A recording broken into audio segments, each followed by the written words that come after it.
Hello বন্ধুগণ, সর্বপ্রথম সবাইকে জানাই শুভ সন্ধ্যাতে। শুভ সন্ধ্যার সময় তোমাদের সঙ্গে আমি এই রকম একটা সুস্বাদু ও লবণীয় রেসিপি শেয়ার করতে চলেছি। তো বন্ধুরা, এটা হচ্ছে বিফ মাংস ভুনা। তো এই মাংসের ভুনাটা আমি কিভাবে বানালাম সেটা তোমাদের সাথে এখনই শেয়ার করব। তো দেরি না করে সম্পূর্ণ ভিডিওটা দেখতে থাকো। তো সর্বপ্রথম তোমাদের নার্গিস কুকিং ব্লগে স্বাগত জানাই। তো বন্ধুরা, দেখতেই পাচ্ছ আমি আমার মেয়েকে এখন রেডি করছি, কারণ ও টিউশন পড়তে যাবে।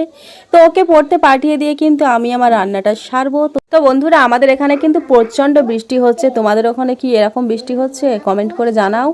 আর হ্যাঁ, আমার মেয়ে দেখতেই পাচ্ছ তোমাদের সামনে কতটা মস্তি করছে। ক্যামেরার সামনে এলেই কিন্তু এরকমটা করে। দেখো কেমন করছে তোমাদের সামনে। আমি তো একদম হেসেই পাগল। তো ওকে রেডি করার সাথে সাথে ওকে যেহেতু আমি দিয়ে আসতে যাবো, আমি একটু রেডি হয়ে নিচ্ছি, একটু মাথা ফাতা আঁচড়ে নিচ্ছি ভালো করে, কারণ এইভাবেই তো রাস্তাঘাটে বেরোনো যায় না, তাই না?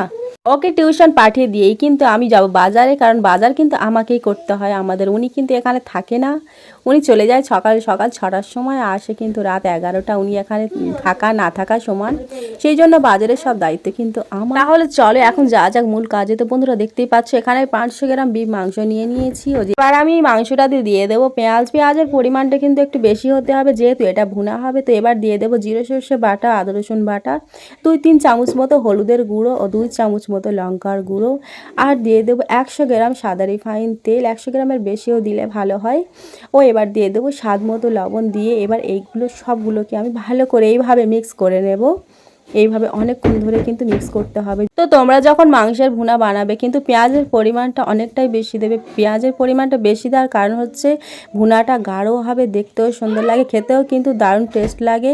তো সে যাই পারে হোক, এখন আমি সব কিছু মিক্স করার পরে এখানে 1 গ্লাস থেকে 1.5 গ্লাস পানি দিয়ে, পানিটা কিন্তু আমি কম দিলাম কারণ মাংস থেকে কিন্তু অনেকটাই পানি বের হয়, সেই জন্য আমি অল্প মতো একটু পানি দিয়ে এটা একটু নাড়াচাড়া করে এতে আমি ঢেকে দেবো 10-20 মিনিটের মতো। তো এটা ততক্ষণ হচ্ছে হোক, আমি এখন দেখতেই পাচ্ছ পাশে কিন্তু ভাতটাও রেডি করছি।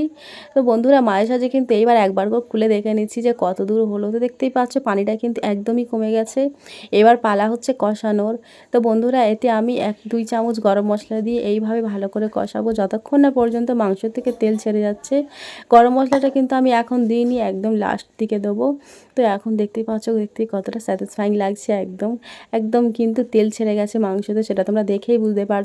পুরোপুরিভাবে কষানো হয়ে গেলে এবার আমি 1 চিমটা মতো দিয়ে দেবো গরম মশলা। গরম মশলা কিন্তু আমি খুবই কম ইউজ করি, সেটা সব তরকারিতেও।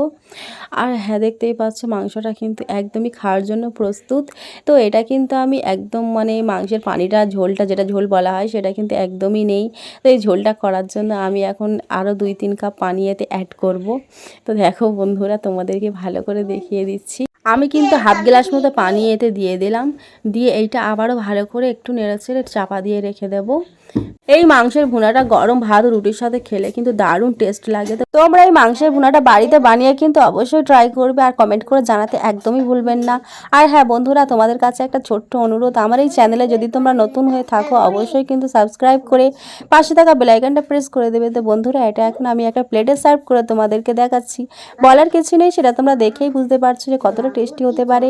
আমার এই ভিডিওটা যদি তোমাদের ভালো লাগে থাকে লাইক কমেন্ট শেয়ার করে দাও। দেখা হচ্ছে নেক্সট ভিডিওতে। টাটা।